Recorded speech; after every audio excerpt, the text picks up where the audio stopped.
आऊज़ुबिल्लाहिमिनश्शैतानिर्रजीम बिस्मिल्लाहिर्रहमानिर्रहीम। अस्सलाम वालेकुम व्यूअर्स, मैं हूँ आपकी आमना खाला और आप देख रहे हैं मेरा यूट्यूब चैनल आमना फूड मेकर। तो कैसे हैं आप सब? उम्मीद है अल्लाह ताला के हुक्म से आप सब खैर खैरियत से होंगे और मेरी दुआ है कि आप जहाँ जहाँ से भी मेरी वीडियो देख रहे हैं अल्लाह ताला आप सबको अपनी ईमान में रखे और खुश और आबाद का साग है ना, तो ये मैं इसके अलावा पकाऊंगी। वो सरसों के साग का सालन बनाऊंगी। हाँ जी, तो मैंने आपको बताया ना, ये जो गंदल में से पत्तियाँ साग निकला है, ये मैंने निकाल के साइड पे किया कि इसका मैंने सालन बनाना है ना। तो अब इसकी भी रेसिपी बताऊंगी। तो इस साग में जो चीज़ें अशिया जाएंगी वो आपको बताना चाहती हूँ कि 3 अदद टमाटर, 1 प्याज और 4-5 दाने हरी मिर्च। उसके अलावा ये 8-10 जो है लहसुन और ये अदरक, जो कि मैं इनका कूट के पेस्ट बनाऊंगी और ये हरी मिर्च और टमाटर प्याज काटूंगी फिर बताऊंगी। उसके अलावा ये जो मसाले हैं, ये खुशक धनिया और ज़ीरा 1 से 1.5 चम्मच मैंने इकट्ठा ही किया हुआ है ना। तो उसके अलावा ये सालन मसाला 1 चम्मच, ये 1.5 चम्मच, और उसके अलावा ये नमक है, ये भी 1 चम्मच हस्बे ज़ायक़ा। ये कुटी हुई मिर्च आधा चम्मच और ये लाल मिर्च पाउडर 1 चम्मच, 1 से 1.5 चम्मच, क्योंकि साग है ना इसमें ज़रा ज़्यादा ही जाता है। उसके अलावा ये मैं इसमें घी डालूँगी। ये खाना पकाने का चमचा ना, ये 1 से 1.5 चम्मच या 2 चमचे। तो फिर रेसिपी बनाते वक्त मैं बताऊँगी। हाँ जी, तो बिस्मिल्लाहिर्रहमानिर्रहीम। मैंने जो सरसों के साग की रेसिपी बनानी है, तो वो मैंने चूल्हे पे कढ़ाई रख दी है, चूल्हा जला के। तो कढ़ाई मेरी गर्म हो गई है, तो उसमें मैं ये घी डाल रही हूँ। तो घी में मैंने ये प्याज डालूँगी, तो इसको हल्का ब्राउन करके उसके बाद आपको पता है ना कि फिर ये हरी मिर्च काटूँगी और ये लहसुन अदरक को पीस के तो उसका मैं पेस्ट बनाना है। तो ये हल्का ब्राउन हो जाए तो उसके बाद मैंने ये पेस्ट डालना है। उसके बाद मैंने ये मसाले डालने हैं, फिर उसके बाद मैंने टमाटर डालने हैं। तो टमाटरों को गला के फिर मैं आपसे मिलती हूँ कि मैंने आज साग किस तरह पकाना है, क्योंकि ये ज़रा फरमाइश के तौर पे मैंने बनाना है ना। हाँ जी, तो बिस्मिल्लाहिर्रहमानिर्रहीम। ये जो साग के लिए मैंने मसाला बनाना था, मैंने आपको बताया हुआ था प्याज, अदरक, लहसुन, हरी मिर्च और टमाटर। तो इनको मैंने भून के इस तरह गला लिया है मसाले डाल के। तो अब इसमें मैंने साग डालना है। तो साग का तरीका ये है, मैंने आपको बताया था, ये मेरे बच्चों की फरमाइश है ना कि अम्मी आप इस तरह पकाती हैं तो ऐसे लगता है जैसे अचार बना हुआ है। पकाती भी बहुत अच्छी तरीके से, आपके हाथ में बहुत ज़्यादा टेस्ट भी है। तो इसलिए फिर आप इसी तरह बनाएं कि हम ज़रा ज़्यादा खुशी से खाएँ। तो ये मैं डाल रही हूँ ऐसे ही, मैंने काटा नहीं है, ये पूरा पूरा देख लें।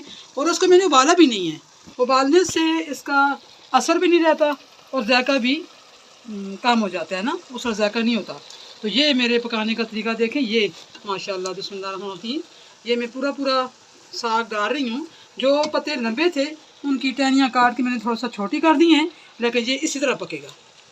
तो फिर ये 4-5 मिनट या तकरीबन 6 मिनट तक मैंने इसको इसी तरह भूनना है, ढक्कन नहीं देना कि इसका फिर कलर जो है ना चेंज हो जाता है ना।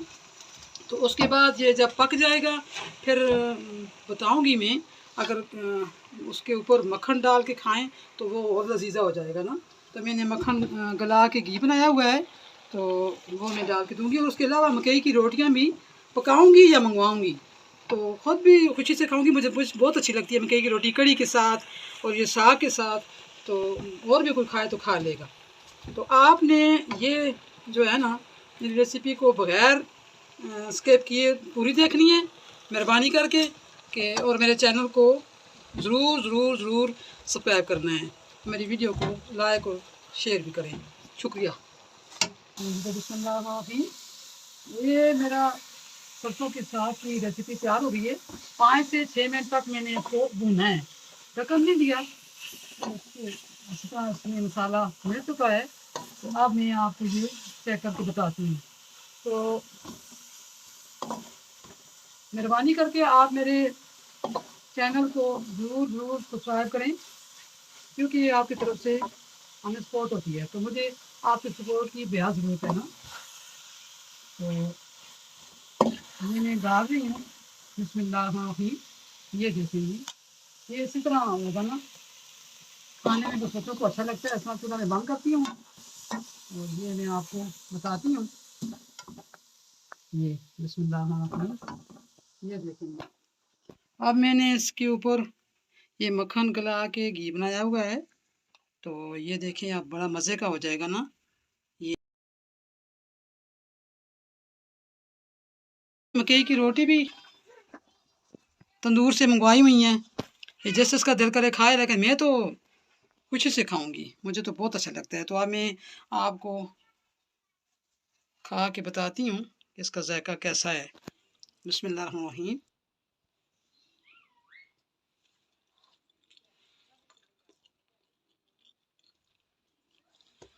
सुभान अल्लाह, माशा अल्लाह, जज़ाकल्लाह, अल्लाह की शान।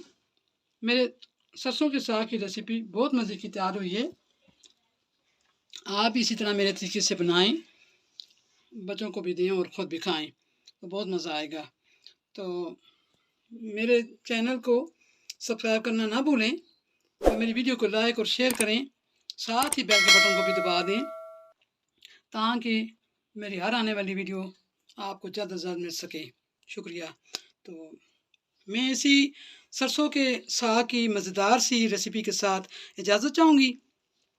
फिर मिलूँगी इंशाअल्लाह, ज़िंदगी रही तो एक नई रेसिपी के साथ। तब तक आप अपना और अपने बुज़ुर्गों का बहुत ज़्यादा ख्याल रखना और मुझे भी अपने दिल से दुआओं से याद रखना। फ़ी अमानिल्लाह, अल्लाह हाफ़िज़।